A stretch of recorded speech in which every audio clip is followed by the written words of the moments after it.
Добар ден и поздрав до гледачите од овогодишниот GDA Solutions Day. Поздрав и добре дојде за нашите гости од мојата лева страна, Калинка Габер, државен секретар во Секретаријатот за европски прашања.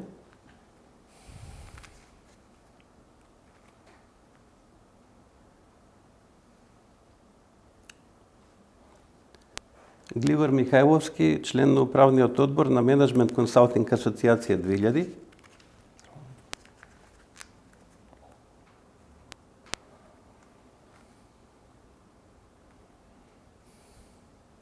И од мојата десна страна Анела Староевска Панајотова, координатор во Сдружение на граѓани Натура МК, и Горан Велески, сениор експерт за развој на бизниси во СЕК Холдинг. Нашата тема за денес е поврзана со дигиталниот одржлив развој. Кога зборуваме за одржлив развој, вообичаено размислуваме и зборуваме за развој кој ги задоволува потребите на сегашните генерации, при тоа не намалувајќи го потенцијалот за задоволување на потребите на идните генерации. Треба да кажеме дека во Македонија постои национална стратегија за одржлив развој, донесена во 2009 година и со важност до 2030, но исто така треба да се каже дека таа стратегија се ревидира, дека се прилагодува на новонастанатите состојби и дека најверојатно ќе имаме незин, како да кажеме, незина нова верзија многу скоро, се надеваме. Истовремено може да кажеме дека денес живееме во високотехнолошки дигитален свет. Од тука логично се наметнува прашањето како дигитализацијата се вклопува во концептот за одржлив развој. За да добиеме одговор на ова прашање, денес со нашите гости разговараме на тема дигитален одржлив развој, можности и предизвици. Ќе ве замолам накратко да се представите, збор 2 за организацијата од каде доаѓате и која е вашата улога во организацијата во контекст на дигиталниот развој. Добар ден, ви благодарам на поканата. Немам многу често прилика да разговарам со чинители вон она што е директно во рамките на мојата надлежност. Тоа е координација и организација на структурите кои што треба да однесат оваа земја во членство на Европската Унија. Делува можеби сувопарно, но навистина еден процес кој што изискува сериозни напори, бидејќи станува збор за координација на повеќе од 3000 луѓе кои што секој во својот сегмент, во својата област треба да ги направат потребните промени во насока на усогласување со европските политики, стандарди и можности. Дигитализацијата е само еден мал дел од сето тоа, но ме радува што гледам дека се повеќе и повеќе дигитализацијата не на ниво на Европската Унија, туку и во нашата држава станува хоризонтално прашање.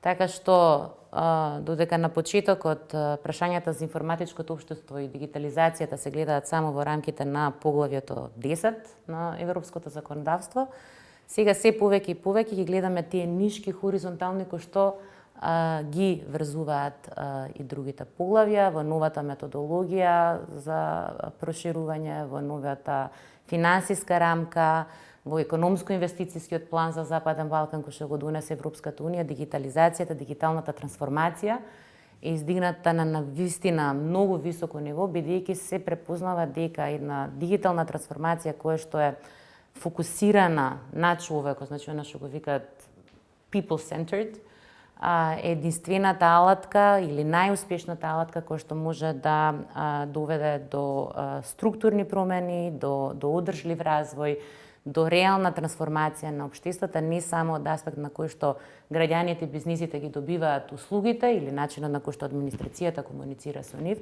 туку и во други области како животната средина, како внатрешниот пазар, како зелениот транспорт и така натаму.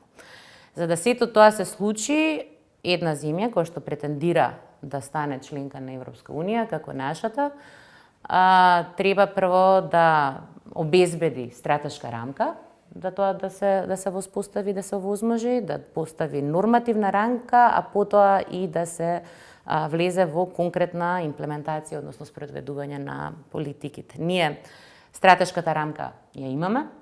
Последната, да кажам, делчето кој што недостасува во тој аспект е долгорочната ИКТ стратегија, која што во моментот е во финална фаза на нејзино донесување, односно сме во фаза на консултација со другите останатите чинители во општеството, како таа да одговори најдобро на предизвиците со кои што се соочуваме не само денес, туку во еден подолг период кој што ни предстојат. Донесена е стратегија за сајбер безбедност и низа други стратегии кои што ја регулираат или ја обмислуваат оваа област. Законската рамка во изминатите 3 години сериозно и забрзано се работи во делот на електронско управување, електронски услуги, централен регистар на население, сите можности и потреби од нормативен аспект кои што треба да обезбедат интероперабилност, G2G, значи government to government комуникација, government to people комуникација, значи сето тоа. И сега следи најтешкиот дел, кој што е делот како тоа да го спроведеме во реалност, каде што граѓаните и бизнисите реално ќе видат придобивка од сето тоа. Еден друг елемент за кој што сакам да истакнам е сознанието, свесноста како дигитализацијата се врзува со борбата против корупцијата. Така што и тука се работи на неколку проекти.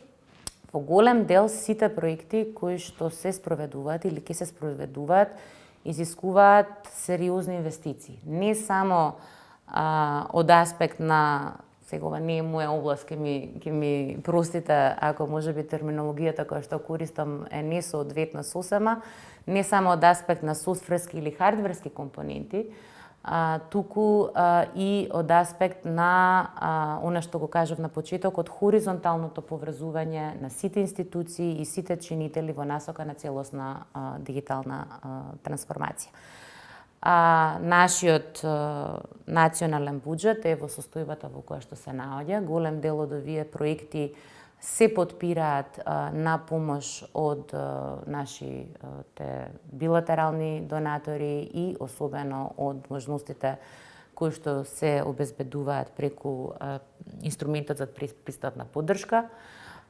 Во моментов се работи на програма од ИПА 2017 со Министерството за информатичко општество, Државниот завод за статистика и Управата за јавни приходи, кој што има сериозна и јака дигитална компонента, во наредниот период преку програмирањето на ИПА 3 финансиската рамка, односно програмите за 21-22, веќе институциите предложија проекти во кои што го шират, да кажам, опсегот на дигитализација и во други области. Можеби можеме понатаму и за некои конкретни проекти да разговараме, во зависност од тоа како ќе се развива и дискусијата и кој ќе биде интересот на... Конкретните проекти секако ги имаме на програма. Ви благодарам и на представувањето и на вистина исцрпниот вовед. Можам да кажам во добра мера дека го покривте и моето прво прашање до каде сме со дигитализацијата од аспект на усогласување со регулативи и стандарди. Како и да е, продолжуваме понатаму. Со целата опасност да звучам премногу технички, сме усогласени со главната ЕИДАС регулатива, кој што за регулатива за дигитални и електронски услуги. Сме усогласени, редовно транспонираме аспекти од Европската рамка за интероперабилност, Централниот регистар на население воспоставен. Впрочем, на пример, може би нешто поконкретно, пописот кој што се одвива деновиве, скратен е времето на попишување токму заради тоа што ДЗС, Државниот завод за статистика, се поврза со овој Централен регистар на население, така што таму црпи. Тоа се веќе видливи придобивки за граѓаните. Благодарам, ќе продолжиме во истиот стил и со останатите паналисти. Глигор, збор 2 за вашата организација и веднаш би продолжили со првото прашање. На кој начин може да се зголеми дигитализацијата во приватниот и во јавниот сектор? Ти благодарам, Зоран, како што ме представи, јас сум извршен директор на СЕК Холдинг, консултантска куќа, и тука сум истовремено во името на Управниот одбор на Менеджмент консалтинг асоциација 2000, која што е единствена асоциација на консултанти која што работи на развојни проекти во земјата и пошироко. Го слушав излагањето на Калинка и она што ме навистина го сметам за постигнување е дека веќе на ниво на регулативи сме во доста завршна фаза. Она што мислам дека ќе престои во многу елементи имаме закочени процеси, како таа централизираност на дигиталните услуги која станува збор за заменување на хартиени со електронски документи ќе се преслики на локално ниво. Затоа што нашата држава има централна и локална власт, а многу сме далеку од целосна самостојност, фискална независност на општините кои што исто така испорачуваат одредени услуги кон нашите граѓани. Понатаму е секако прашањето во однос на деловните субјекти, без разлика дали станува збор за економски оператори, граѓански организации, други правни лица, како тие самите да воведат системи врз основа на овие регулативи, програми, платформи кои ќе се носат, или сме во прилична завршна фаза за носење. Се сеќавам дека беше споменато овој месец беше споменато 2022 година, јули, како датум кога сите процеси ќе бидат дигитализирани официјално од влада, беше така најавено. Она што ќе биде предизвик, ќе биде како бизнисите да се дигитализираат, како да се зајакне електронската трговија. И во тој процес, она што ние како развојни консултанти исто така го поставуваме како прашање, што со негативните пројави или последици од дигитализацијата. Тука, например, би спомнал злонамерна или злоупотреба на дигитализацијата. Сите знаеме што е сајбер криминал или сајбер злоставување, прекумерна употреба на дигитални алатки, посебно од децата и од младите. Некои други прашања кои ќе се наложат исто така да ги решиме во овие процеси е како постарите лица да ги научиме да користат дигитални алатки, за да можат да се вклопат во овој нов процес. Сите сме свесни, имаме роднини кои што се постари, кои што се уште на старом моден начин ги користат, пример, банкарските услуги. Така се поставуваат повеќе прашања за да го избегнеме дигиталниот јас викам дигитална поделеност. Тоа треба да биде предмет на еден инклузивен дигитален акцијски план, дигитален, не само во дигитална форма, туку во однос на дигитализација. Еден акцијски план на државата, не само стратегија, туку конкретен јасен акцијски план во сите сфери на живење, во сите сектори. Толку за почеток. За почеток толку. Продолжуваме со Анела. Вие доаѓате како представник на Сдруженијето на граѓани Натура МК. Збор 2 за Натура МК, што всушност работите? Благодарам најпрво на поканата.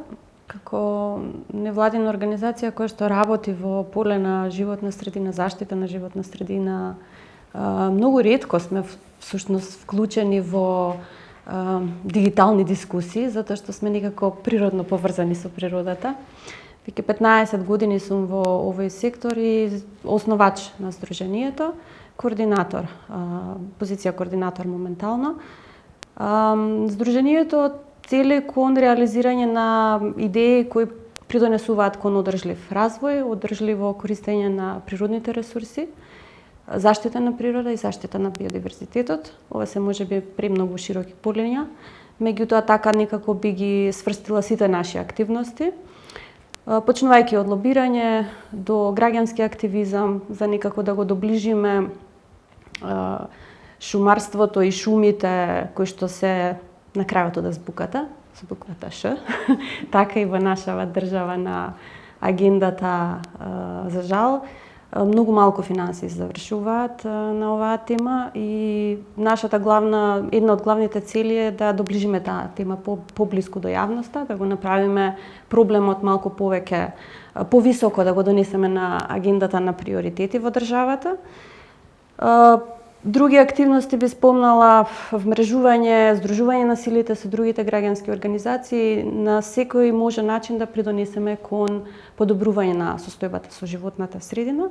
И она нешто што е можеби најактуелно во последно време што го работевме е ангажманот со Меѓународната унија за заштита на природа, IUCN, подготовка на менеджмент планот, тоа е планот за управување на новиот национален парк Шар-планина, нешто на што сме навистина горди, затоа што Шар-планина заслужува да биде заштитена и е сериозен предизвик, 63.000 хектари скоро, огромен планински масив кој што се соочува со многу предизвици од аспект на заштита на природа, но и од економски развој.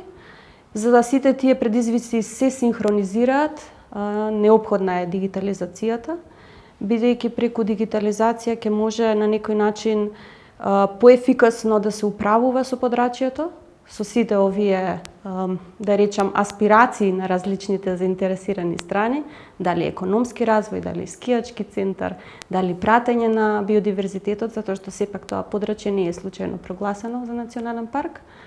Има огромен биодиверзитет, огромно богатство кое што му е доделено, наше заедничко национално богатство, кое што му е доделено на новиот управувач, а тоа е јавна установа Национален парк Шар-планина. Ме прашавте што правиме на полето дигитализација. Нашата улога практично во овој сектор е пополнување на дупки. Како што кажав, не е секогаш високо на агендата темата заштита на природа и без ние граѓански организации да чукнеме, да бидеме никогаш гласни и да ја ставиме темата на приоритетна листа, не се слуша секогаш во државата, а без современи решенија не можеме да се соочиме со современиве проблеми кои што ги имаме пред нас во однос на животна средина. И затоа е неопходно да се делува што повеќе во насока на дигитализација и во управувањето со ресурсите, дали е тоа шума, дали е тоа вода, дали е тоа како се однесуваме со квалитетот на воздухот или почвата. Сите овие податоци, доколку бидат собрани на едно место, ќе биде многу полесно да се управува со нив и да се забележат грешките. Понатака ќе спомнам неколку поконкретни решенија, но да не го одземам комплетно времето и од другите колеги. Благодар. Горан, збор 2 за СЕК Холдинг секако и можеме веднаш и првото прашање да го поставиме за вас. Какви конкретни придобивки малите и средните предпријатија во кои спаѓа и вашата компанија имаат од дигитализацијата?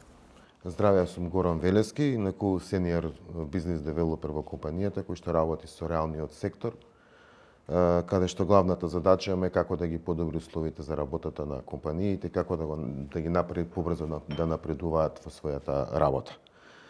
Значи, дигиталните алатки носат многу големи придобивки за малите и средните предпријатија. Тие ги намалуваат трошоците за трансакции, обезбедуваат многу побрз пристап до информации на предпријатијата, исто така и многу олеснуваат комуникацијата на предпријатијата, како внатрешно комуникацијата, така и со добавувачите и со клиентите.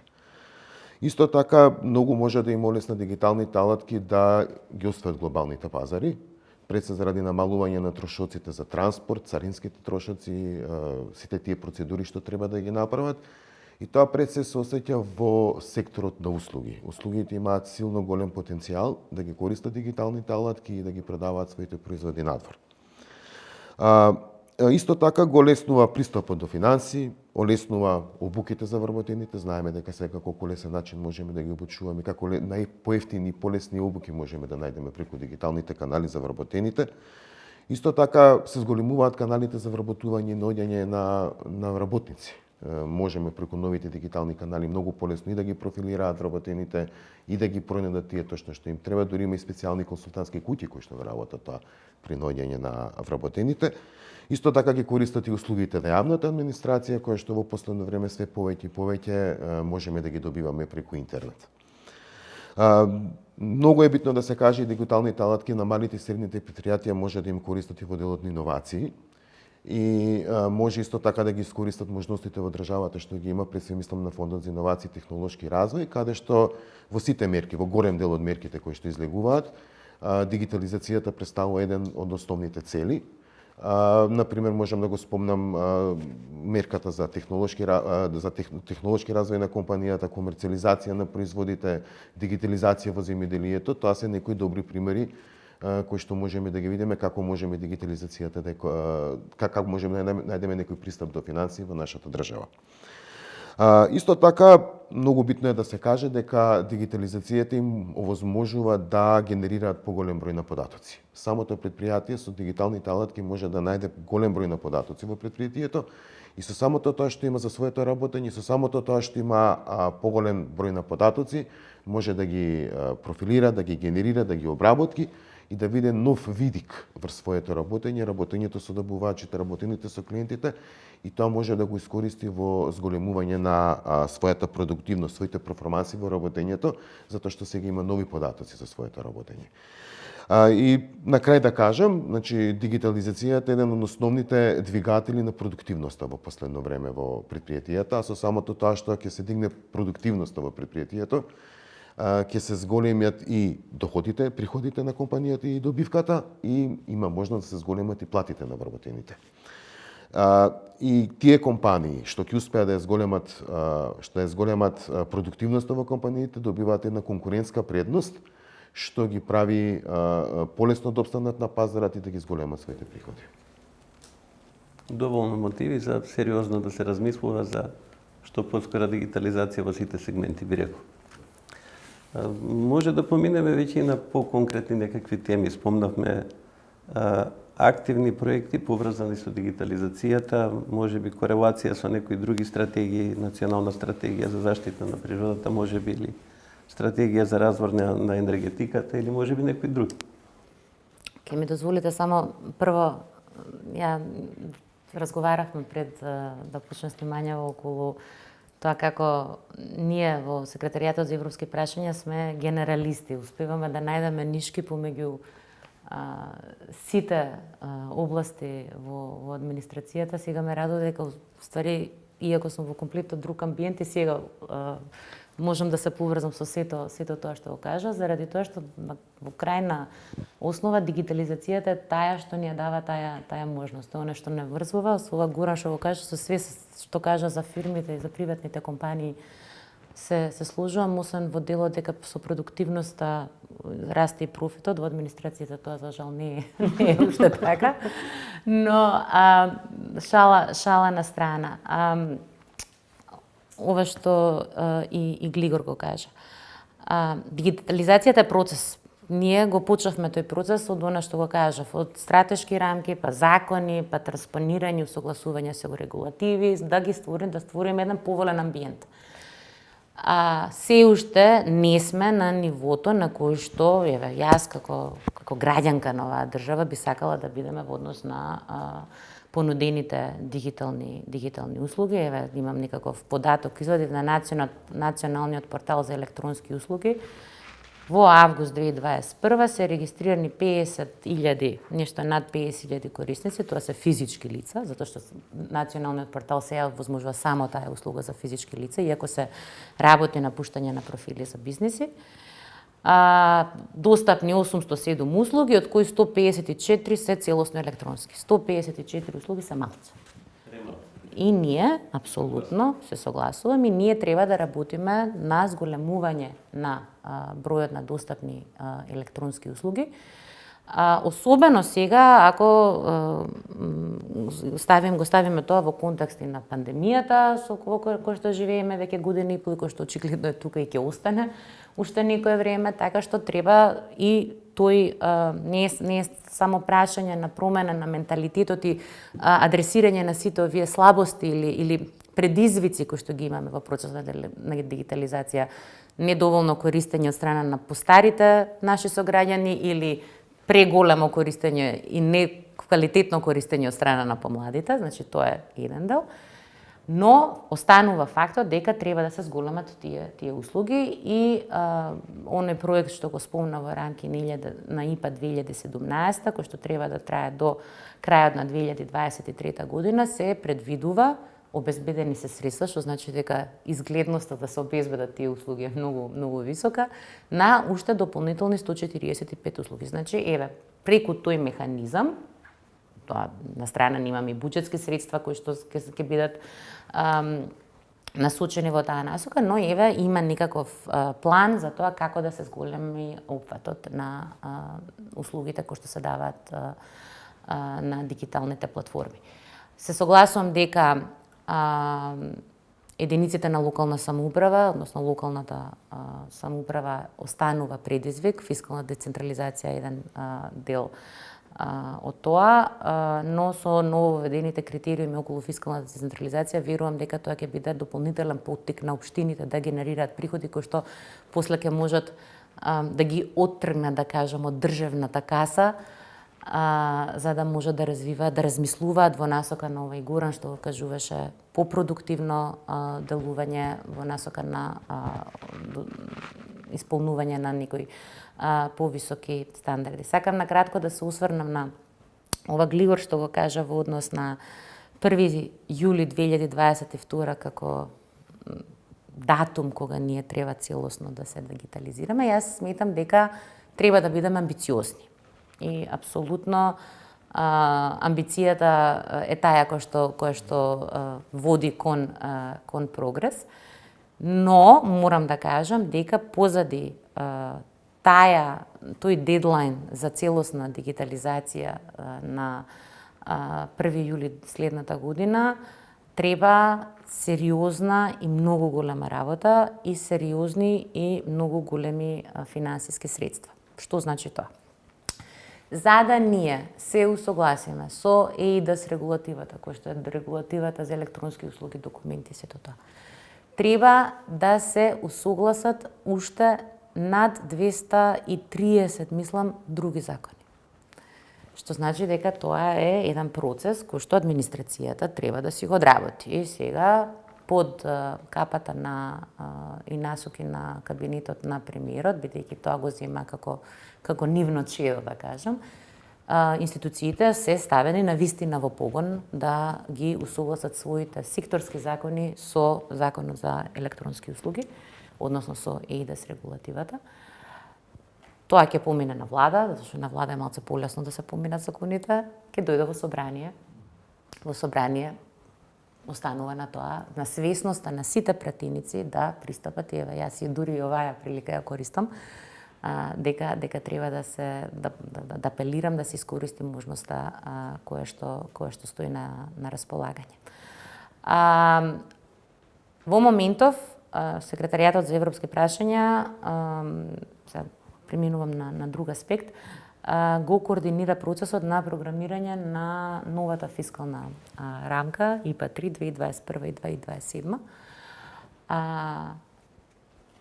Пристапот е поинаков од претходните генерации на предпристапна помош, требаше одредено прилагодување, но една работа е многу јасна и мислам од интерес за нашава дискусија денес, а тоа е дека 3 прашања се издигаат хоризонтално во сите прозорци и тематски приоритети, а тоа се дигитализација, заштита на животна средина и родова еднаквост. Сите проекти кои што сите ИПА кориснички, значи земјите од Западниот Балкан и Турција, ќе ги доставуваат на одобрување за финансирање до Европската комисија, без разлика дали станува за област, внатрешен пазар или конкурентност или здравство, ќе бидат ценети и оценувани низ покрај зрелоста на проектите, низ индикатори кои што произлегуваат од овие 3 хоризонтални области. Кој е digital footprint, значи што тоа значи во одржливиот развој, враќам на првото прашање, што тоа значи во аспект на одржливост и зелената агенда и зачувување на животната средина и климатските промени, и што тоа значи од аспект на балансирање на улогата и потенцијалот кој што жените или родовата еднаквост има во развојот на едно општество. Така што ме радува дека веќе и ние никако пополека под, ќе кажете, присила или под тој стратешки правец кој што ни го одредуваат од Брисел, почнуваме пополека да размислуваме и во таа насока. И ќе ми дозволите само една мала футнота на крај околу околу тоа дали прашањето областа животна средина е високо или не е високо на агендата, јас верувам дека треба да биде многу повисоко. Не викам дека воопшто не би се сложило дека воопшто не се обрнува внимание. Впрочем, и оваја во застојот, во политичкиот контекст во кој што сега се наоѓаме, и застојот во евроинтегративниот процес, да не навлагам во други теми, Секретаријатот за европски прашања донесе една агенда, еден акцијски план кој што се вика Агенда Европа дома, тоа е како да ги донесеме стандардите, да ги приближиме стандардите на Европската унија во нашата држава. Покрај оние основни usual suspects теми владење на право, борба против корупција, животната средина, баш заради тоа што е познавано, е вклучена во таа агенда. И јас сакам да верувам, колку и ова да може би да звучи нескромно, е дека со вметнувањето на прашањето од животната средина во таа агенда вршиме дополнителен притисок врз ресорното министерство, така да сега добивме или само треба да се донесе Националната стратегија за клима, за борба против климатските непогоди, Националната стратегија за воздух, така што имаме некои механизми за да ги ставиме процесите дури и во една област која што е исклучително скапа. Имате на ум само дека усогласувањето на Хрватска со поглавје 27 животна средина изискувало инвестиции во износ од над 13 милиарди евра. Така што тоа е многу скапа област, можеби понекогаш и затоа носителите на политики ја ставаат малку на страна, бидејќи таа сака многу инвестиции, а ефектите се долгорочни, а владите живеат од изборен циклус во изборен циклус, кој што трае 4 години. Мислам, овде сум сосема отворена и искрена. Не е тоа алиби, секако. Благодарам на искреност. Но е некакво објаснување. Нашата задача, како млади чинители, ја уште сакам да верувам дека сме млади, кои што можеме да правиме некаков притисок за општествени промени, е токму тоа темите, вистинските теми, да ги ставиме на маса. А јас сакам да верувам дека во нашето мало со вој чекор во Секретаријатот за европски прашања тоа и се убедуваме дополнително да го направиме притисокот на владата. Благодарам. Спомнавте ЕУ фондови кои што се обезбедуваат во форма на предпристапна помош и дека се подготвува нов ИПА пакет до 2027 година. Добар вовед за следното прашање за Глигор. Дали може да ни кажете кои фондови специфично се наменети за поддршка на процесот на дигитализација и според вас дали тие се доволно искористени од нашата земја? Пред да одговорам на прашањето. Две прашања во едно. Јас само да нотирам на смевката Нела која слушна дека во ИПА 3 поддршката ќе биде финансиска и за дигитализација, и за животна средина, и за родова балансираност, и она сите три ги штеклира и затоа на смевката незина, ама јас ја нотирав тука, така да. Значи, шала на страна, ние ќе почнем од последното прашање и ќе кажам дека нема да го коментираме. Тоа е искористеноста на фондовите кои што ги добиваме од инструментот за предпристапна поддршка во повеќе области кои што имаат поврзаност со одржлив развој и дигитализација. Да не почнем од ИПАРТ. Јас ќе бидам упорен и мислам дека тоа баш треба да го коментираме околу искористеност. Да, ќе го коментирам преку една хронологија каде што различни институции во различни влади, во различни временски моменти толкувале процент на склучени договори или процент на програмирани пари, искористени правилно, па не аргументирани. Значи, наша цел е да видиме промени. Промени надвор, промени во рурални средини, промени во земјоделие, како што е, например, ова интересна можност нова за дигитализација во земјоделието. И затоа не би одговорил на ова прашање, затоа што официјални бројки зависи кој како ги гледа. И тоа мора да бидеме искрени. Ние, како представници на деловниот сектор, морам да кажам дека исто така работиме со граѓанскиот сектор, и со кооперативи, и со локални самоуправи. Гледаме дека се сочува со големи проблеми во мобилизација на фондови, поврзани со дигитализација за одржлив развој. Причините се повеќе кратни.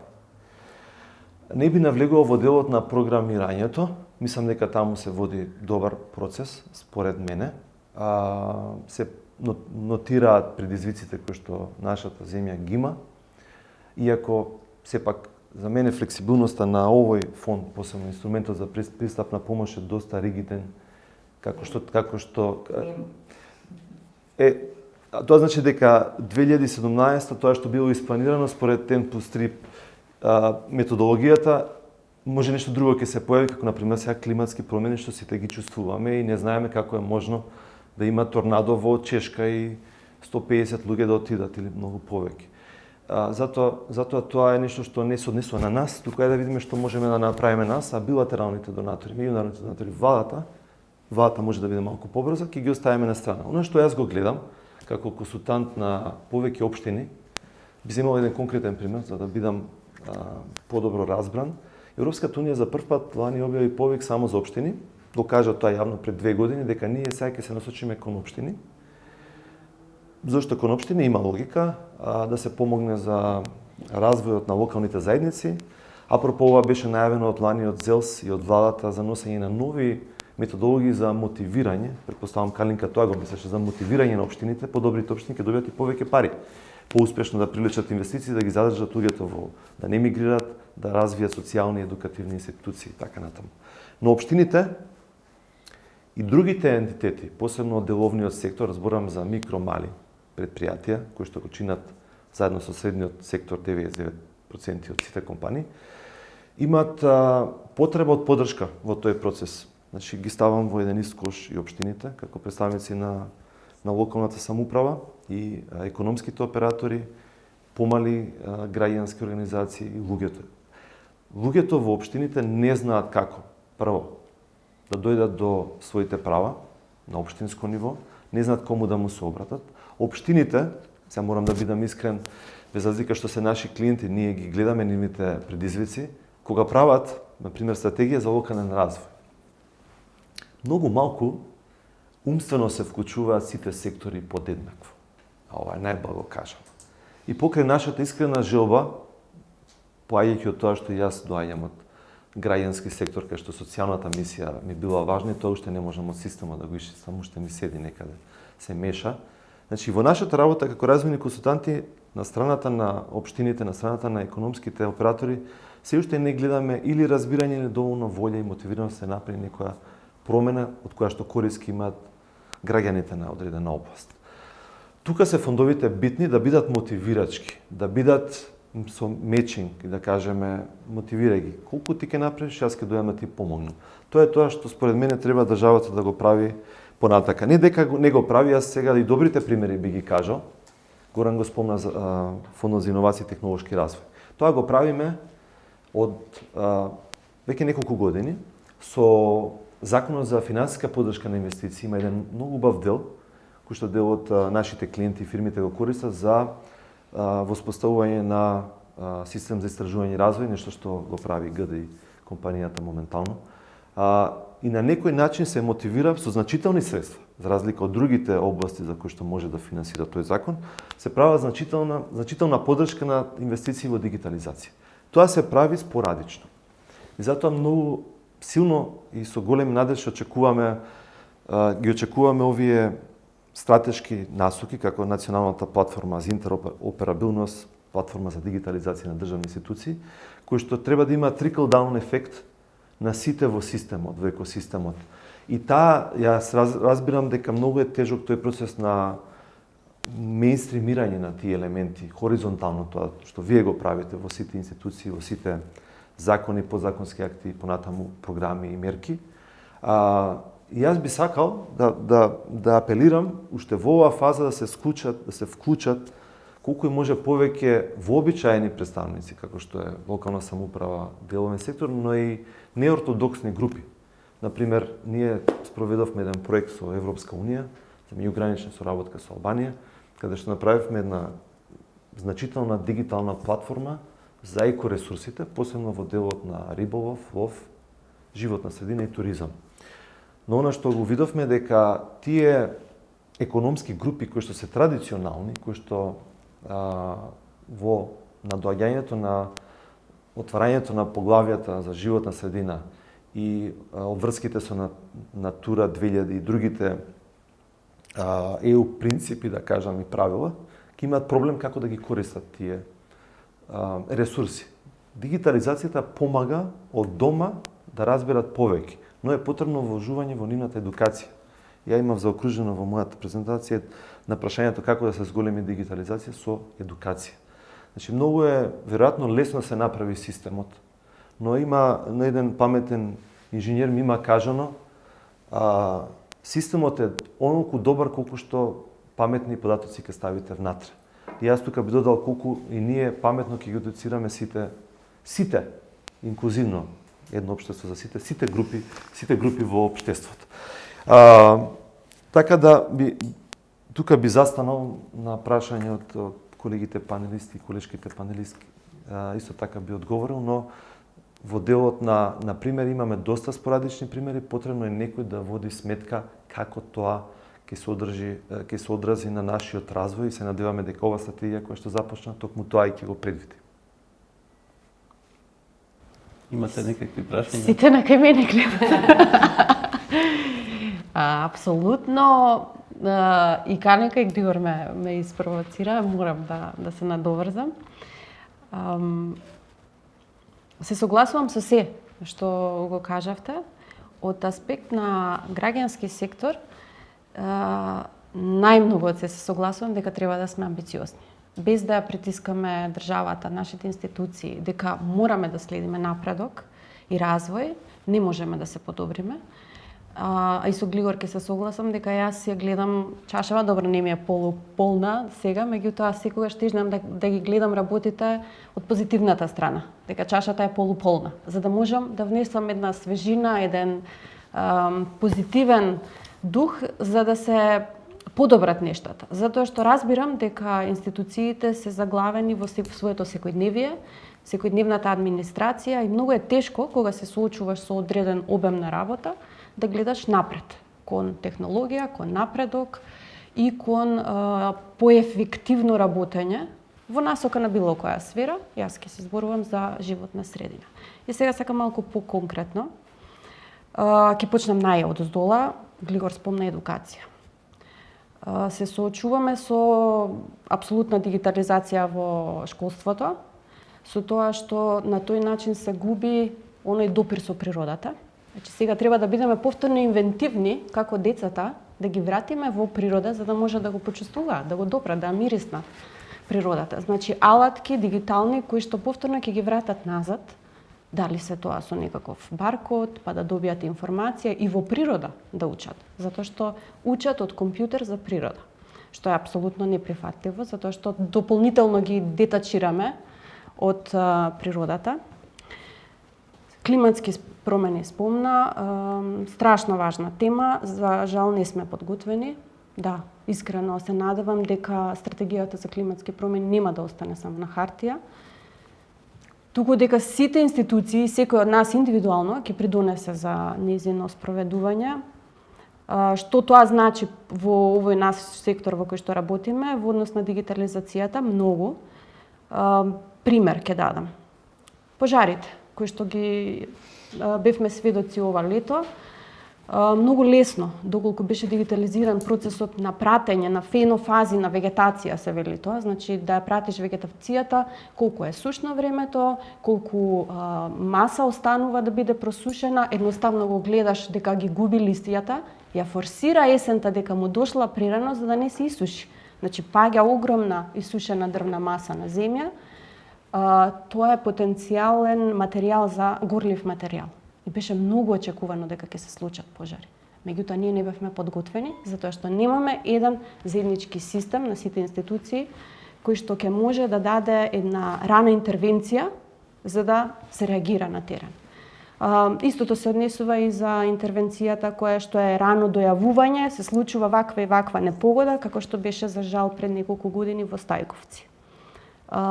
Ние немаме систем кој што може да ги предупреди граѓаните дека се случува огромно невреме, немојте да се движите таму. Имавме случај дека на патарината, за жал, луѓето не беа предупредени дека не треба да возат во насока на Стајковци. Ке се вратам чекор назад, дел од проблемите кои што се врзани со таа непогода беше и лошото планирање во шумарството. Значи, зборуваме за сливно подрачје во кое што за жал во горниот тек се случувала чиста сеча, гола сеча на шумата, која што не овозможи вегетацијата да обезбеди впивање на огромната количина на вода и едноставно тоа се сли во многу краток временски рок надолу. Значи, дигитализација и адаптација на планирањето според наклонот на терен, според временските услови, според долните случувања, значи доле во коритото на реката имаше изградени куќи, за жал, и отпад.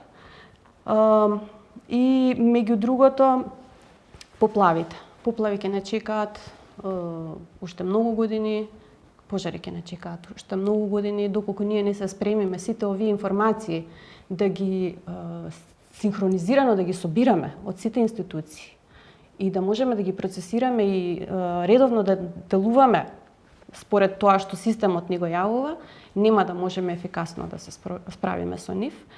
И на крај ќе го споменам биодиверзитетот. Се прават напори во последните години во заштитените подрачја. Да, се согласувам, не дека не сме почнале како земја, меѓутоа се уште се на хартија. Се прават напори да се собираат податоци за биодиверзитетот. Почнуваат поактивни мониторинг активности во заштитените подрачја. За жал на подрачјата на кои што работи Национални шуми, јавното предпријатие, не се прави тоа. Меѓутоа заштитените подрачја се обидуваат, најчесто тоа е преку средства од проекти, не преку нивни фондови. Меѓутоа нема една заедничка база на податоци, каде тие податоци ќе се собираат. Она што го кажав и на почетокот, тоа е, се извинувам, заедничко богатство на секој граѓанин. И секој од нас треба да инсистира на таква дигитализација, затоа што тоа се податоци кои што ни се важни да знаеме со што располагаме и да знаеме што треба да зачуваме. И ова ме носи кај последната и најболна тема за мене, а тоа е инвентаризацијата. Што имаме? Имаме попис на население, меѓутоа немаме попис на шуми 40 години. Последниот попис на шумскиот фонд е направен 79 година во бивша Југославија. Треба да се прави на секој 20 години, ние само 40 доцниме. Зошто до некаде е ова така? Затоа што нема фондови. Да, се прават напори, но не доволни. Постојат нови алатки и нашата улога како граѓански сектор е да буткаме кон користење на нови алатки, може би упростување на тој процес, но доколку се направи таа инвентаризација преку тие дигитални алатки, ќе дојдеме до податоци кои што ќе бидат фрапантни, колку е искрадено, колку е уништено, кој е квалитетот на шумата со која располагаме. И за жал морам да затворам со една болна точка исто. Во 2017 според закон за шуми, јавното предпријатие е обврзано дека треба да прави електронски, да употребува електронско пратење на дрвната маса при сеча во шума. Меѓутоа овој систем не функционира се уште. Доколку се сака во државата да профункционира легалното и одржливото користење на природните ресурси, има милион алатки. Хоризонталното поврзување со другите сектори и дигитализацијата е една од нив, значи поврзување на овој систем со системот на УЈП дефинитивно може да се дознае кое дрво каде патува, затоа што функционирањето на македонски шуми е така поставено да никој не може да влезе и да излезе во шума без да го видат и без да знае локалната подружница. Што е одличен систем за почеток. Меѓутоа, понатака е човечкиот фактор што ми падна апаратчето, се намокри, па на сервис е 3 месеци и никој понатака не ја следи неговата примена. Но поентата ми беше дека мора да се гледа светлото на крајот од тунелот, дека постојат алатки и со помош на дигитализацијата апсолутно се согласувам дека можеме да имаме едно поефикасно управување со природните ресурси и на вистинска заштита на животната средина, а не само на хартија. Менеджмент планот на Шара го има, Но понатака како ќе се спроведува тука почнува предизвикот. Ќе си дозволам да извадам еден заклучок од ова што го кажавте сега. Дигитализацијата секако е многу важен елемент за развој на секој општество, но дигитализацијата не смее да биде цел сама по себе, туку треба да биде средство со кое што општеството ќе движи напред. Човечкиот фактор, дефинитивно обуката, едукацијата, сето тоа се компоненти кои што само заедно со дигитализацијата допринесуваат за поуспешно водење на едно општество. Горан? Со кои бариери најчесто се студираат предпријатијата во процесот на дигитализацијата? Предпријатијата, малите средни предпријатија пред се, кај нас поголем дел се тоа мали и средни предпријатија во државата. Првите чекори што ги прават се во однос на административните работи во компанијата, како што се менеджирањето на менеджмент документ системот, електронските архиви и втор чекор што го прават е маркетингот, значи исто така ги користат и малите предпријатија, доста ги користат и услуги што се e-government услуги, ги користат и ги употребуваат социјалните медуми и така исто така користат и трговијата. Значи тука негдека помеѓу малите и големите компании во тие области не постои нека поголема разлика. Но како компанијата расте и добрите компании финансираат доста во дигитализација и они почнуваат да прават поголема анализа на податоци. Значи почнуваат big data да користат и почнуваат да добиваат многу нови информации што другите ги немаат. Исто така почнуваат да користат планирање на ресурсите во компанијата и нивна оптимизација во работењето. Тука малите компании тоа го немаат. Користат customer relationship management, значи во однос на менеджирање до односите со клиентите и со добавувачите. Во тие некои области малите компании каскаат зад поголемите компании. Исто така треба да се гледа и секторски. Секторски кога гледаме, значи секторите кои што се засновани врз знаење и каде што има луѓе кои што имаат поголемо знаење, да речем, они се подигитализирани од секторите каде што има, да речем, пониско продуктивна работна сила. Тука јас би дал еден предлог, мислам, една идеја што сметам дека на малите и средни компании им треба некаков секторски пристап. И некаква помош, барем да ги добијат основните алатки. Имаше еден таков пример, Министерството за економија даваше софтвер за вогостителство. Давам пример. Значи, ние не може да очекуваме дека менеджерот на хотелот ќе знае како може да ја користи таа IT алатка, што може да ја користи, кај да ја набави, зашто да ја набави. Нема он дел IT кој што ќе се грижи за развојот на неговиот дел. И генерално тие сектори се многу малку развиени. Мислам, имаат големи можности за развој, се многу на скала тешко е да се стави, ама имаат голем простор и тука владата треба да најде начин како да ги поддржи тие сектори кои што не се толку user-friendly со дигиталната технологија, а постојат многу алатки што може да ги користат. Исто така,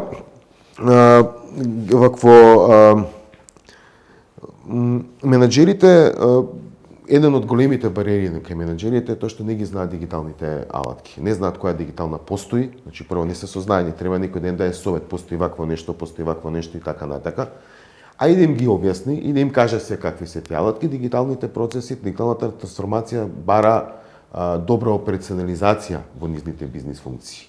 И се оние немаат ни таа вештина, покрај тоа што не ги знаат алатките доволно, не ги имаат и вештините како тие алатки да ги операционализираат во нивните бизнис функции, како да ги искористат тие предности што ги нуди дигиталната технологија. Значи треба малку повеќе обука, треба малку повеќе промоција на тие дигитални алатки така натака. И исто така имаат голем предизвик во однос на финансирањето. Со исклучок на некои работи што се случуваат во државата каде што има поддршка за приватниот сектор за дигитализација, генерално имаат проблем и во банкарскиот сектор, бидејќи во банкарскиот сектор кога ќе се бара финансиски средства за градба на зграда, за градба на машини и опрема, тоа се материјални средства и банките се конзервативни, ама дозволуваат. А за ваков вид на нематеријални трошоци за дигитализација на бизнис процесите доаѓаат до едни бариери како да ги обезбедат финансиските средства. Во државата има многу малку извори за дигитализација и за фондови за дигитализација. Јас би кажал, например, дека на еден отворен оглас за Фондот за иновации имаше 700 апликации за технолошки развој во државата, каде што една од целите беше и дигитализација. Предпоставувам, успеа да добијат 5, 60, 70 и така натака, значи сепак компаниите се свесни, има огромен интерес, нема финансиски средства како да се обезбеди таа дигитализација, а дигитализацијата на приватниот сектор ќе донеси поголем профит, што значи поголеми приходи во буџетот и државата едноставно продуктивно ќе ги финансира своите средства. И на крај би кажал дека исто постои еден инфраструктурен јаз, значи не е целата држава покриена со широкопојасен интернет, и има области кои што фактички тоа е една видна бариера каде што треба да се прошири таа мрежа на интернет из државата како би можело и другите региони да се развиваат. Спомнавте јас, инфраструктурен јас. Јас не сум улога на панелист, но токму на оваа тема мислам дека би можел да дадам информација. За среќа состојбите во тој сегмент се менуваат на државно ниво. Државата го има воочено тој момент дека постои тој инфраструктурен јас, кој што се гледа најмногу во нееднаквата достапност на пристап до дигитални услуги, дигитално поврзување во урбаните и во руралните средини.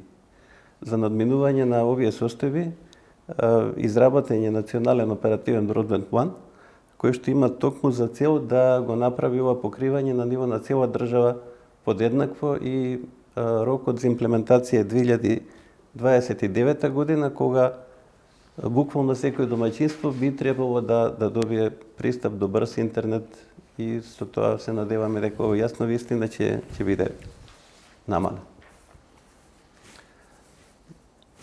Можеме да финишираме полека, како за крај, дали би сакале нешто да, слушајќи ги сите овие дискусии,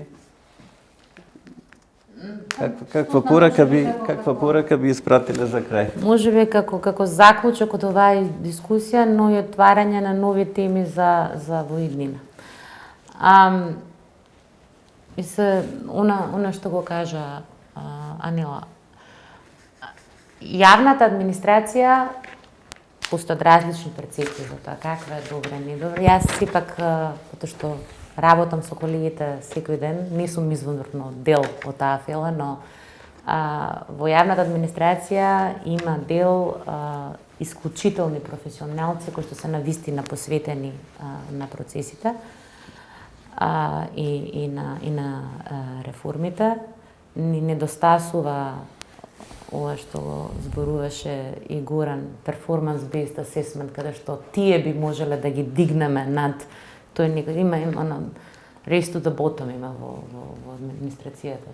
Тие работат, таа е платата, и мислам дека тоа делува демотивирачки за оние кои што навистина работат, и јас се надевам дека овие измени кои што се прават во законите кои што ја регулираат работата на административните службеници навистина ќе донесат до такви промени.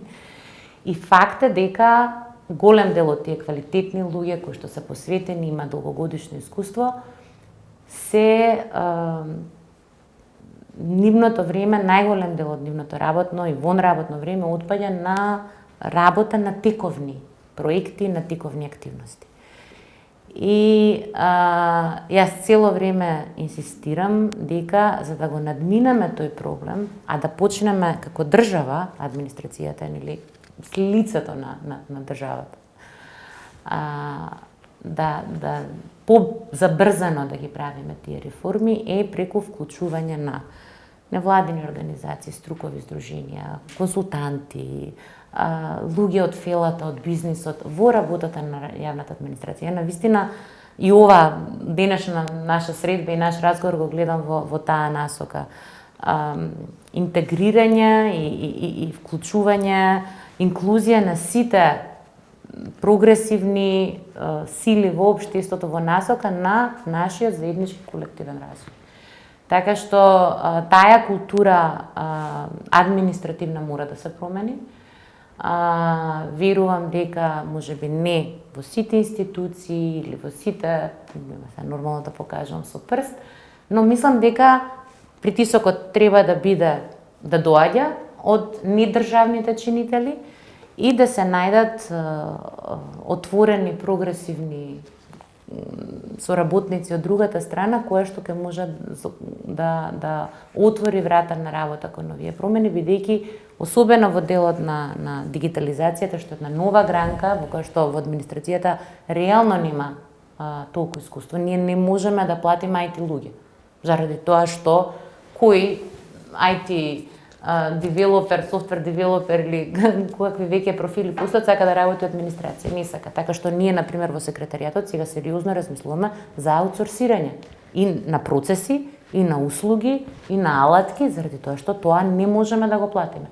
Така што таа соработка мора да биде се присутна, не работиме во засебни територии. Работиме сите, сакам да верувам дека сите работиме кон остварување на една иста цел, а тоа е колку и декларативно или колку да звучува како флоскула едно подобро утро за сите нас. Толку. Ако барате IT, знаме на фирма ГДИ се вика, може да се договориме нешто. Мене ми е страх дека може би ги исклучувам од тендери со моето присуство, тука ќе кажат Ќе се конфликт на договориме. интерес, има ја вик на Туку на ова сакам да коментирам, ќе се договориме. Мојот омилен менеджмент гуру, потекло од Македонија пред да го избркат германците за малце ќе отишол во Треблинка, Иша Кадижес, доаѓа често пати и во овој регион и советник е на доста влади во светот, сега веќе прилично во пензија. Има кажано за една организација, држава е организација, да функционира мора да има системи и процеси и човечки ресурси. Но второто не може да функционира без прво. Која ми е идејата? Без јасни системи и процеси, само со квалитетни луѓе, искрени, предани, активисти од надвор вклучени, нема да може да стигнеме до оној одржлив развој кој што сите сакаме да го видиме. Јас се радувам многу што на едниот наш вице-премиер има кажано дека дигитализацијата е клучна за борба против корупција, со тоа што ја би толку, затоа што корупција, од друга страна на корупција што е? Добро управување. Ја би се фокусирал на добро управување. Значи моја не знам што заклучок, препорака. Фала многу, не знам како да го сватам тоа. Е дека дигитализацијата ќе овозможи транспарентност, ама таа транспарентност треба сите да ја почувствуваме за да води кон партиципативност. Ако тоа се системи и процеси, пак ќе зависи од луѓето кои што ќе ги водат тие системи и процеси. Ако тоа го имаме, а веќе чувствуваме голем порив од доста луѓе да ги променат состојбите во државата, тоа го чувствуваме, тоа го гледаме, се јавува веќе чувство на одговорност, отчесно и сопствеништво. Можеби тоа не се покажува толку ако излеземе низ земјава или ако се прошетаме во Словенија, која што е прогласена за број 1 земја во смисла на одржлив развој или зелена средина, не се гледа. Ама веќе има никулци, луѓето веќе има преку глава од неодговорност, од неспроведување на паметни и зелени политики. Мислам дека веќе има маса на луѓе вистински и тоа треба да се препознае и да се управува на искрен начин. Затоа транспарентноста во процесот на дигитализација заедно со партиципативноста е клучна. Освен оној заклучок што веќе го изведи, и тоа дека силата лежи во заедничката соработка, јас само преку конструктивна критика гледам дека може да стигнеме кон некакво подобрување во државата, затоа што не сум се оцелила. Сепак со моето семејство сум останала тука затоа што чувствувам дека можам да предонесам и сакам земјата. И апсолутно стојам на располагање за соработка и посветено да придонесам кон подобрување на целиот сектор, мојот сектор, секој во својот, на транспарентноста и партиципативноста. Јас ќе додадам резултатот е она што се брои на крајот денот. Значи да, отварање на процесите, меѓутоа кој е ефектот од таа соработка, затоа што јас сум научена и реков 15 години работам проектно. Ниту еден донатор, ниту една држава не смее да продолжи понатака да дури влада, дури и политичка партија не смее да го има правото да оди понатака доколку нема резултат, кој што е во интерес на граѓаните. Затоа би инсистирала и на резултати. Значи, дигитализацијата да придонесе кон ефективно работење и подобрување на нештата, и тоа би бил заклучокот од моја страна. И посебно ми се допадна еден ваш коментар, каде што кажавте да, дигитализација, но децата не треба да учат за природата преку компјутер. Затоа и кажав, крајниот ефект треба да го гледаме, ако целиме да бидат што повеќе свесни за животна средина и потребата да ја заштитиме, таа конекција не се прави преку дигитална. Се прави и дигитално, меѓутоа пред компјутер. Не треба да се оди во крајности, треба да имаме еден избалансиран пристап. Да. Граѓанскиот сектор е оној кој што е на терен и многу убаво може да се искомбинира со оние кои што ги нудат дигиталните алатки и оние кои што ги прават стратегиите и политиките и консултантите. Па како заклуча дискусијава, потребни се, од мој аспект, многу повеќе да се искористат тие можности и што се мали, ако не да се прошират во државата, за развој на дигиталниот реален сектор, како да кажеме. Сметам дека државата не е свесна какви големи бенефити ние имаме како држава од тоа што се користат дигиталните технологии во животниот стандард. Мислиме дека тоа ни паднало од негдека и еве супер го има тука, луѓе во заработуваат врз основа на продавање на IT услуги во другите држави, има генерирање на приходи, расте животниот стандард, убаво е кога се каже таа мала компанија од 5 вработени има 2.500 просечна плата човек. Сето тоа е убаво кога се слушне, само сметам дека треба да се овозможи тоа да биде малку поширок спектар. Треба да им се даде многу поддршка, бидејќи иновациите и развојот е основа на развивање на една држава, по моје мислење. Може би има и други основи, а дигитализацијата е неминовно споена со иновацијата и развојот во последно време. Така што сметам дека треба да бидеме свесни дека тоа е еднината, дека дигитализацијата е еднината во развојот на економијата и да се фокусира државата во тој аспект, да ги вклучи тие компании во своите политики, па и да ги формализира, да размисли како да формализира. Мислам дека со користење на дигитализација може да се решат многу проблеми. Сметам дека она што го зборам за малите и средните предпријатија и за сите луѓе, не само за тие менаџери, дека не знаат какви дигитални алатки имаат, не знаат како може да им помогнат и не знаат како да ги операционализираат. Така што многу малку користиме од дигитализацијата и незините можности. Благодарам. Почитувани гледачи, со ова ги исцрпивме прашањата предвидени за ова панел дискусија. Благодарност до нашите соговорници што ги споделија со нас своите размислувања и ставови на тема дигитален одржлив развој, можности и предизвици. Иако собрани во доста шаренолик состав денеска, мислам дека констатиравме дека имаме многу допирни точки и работи што не поврзуваат. Секако дека треба сите заедно да делуваме, да ја воведуваме таа дигитализација во сите сфери, во сите сегменти на општеството и да испратиме таква порака да истото тоа го пратат сите оние кои што во моментов не гледаат. Благодарам уште еднаш, поздрав до сите гледачи и ви посакувам убав ден.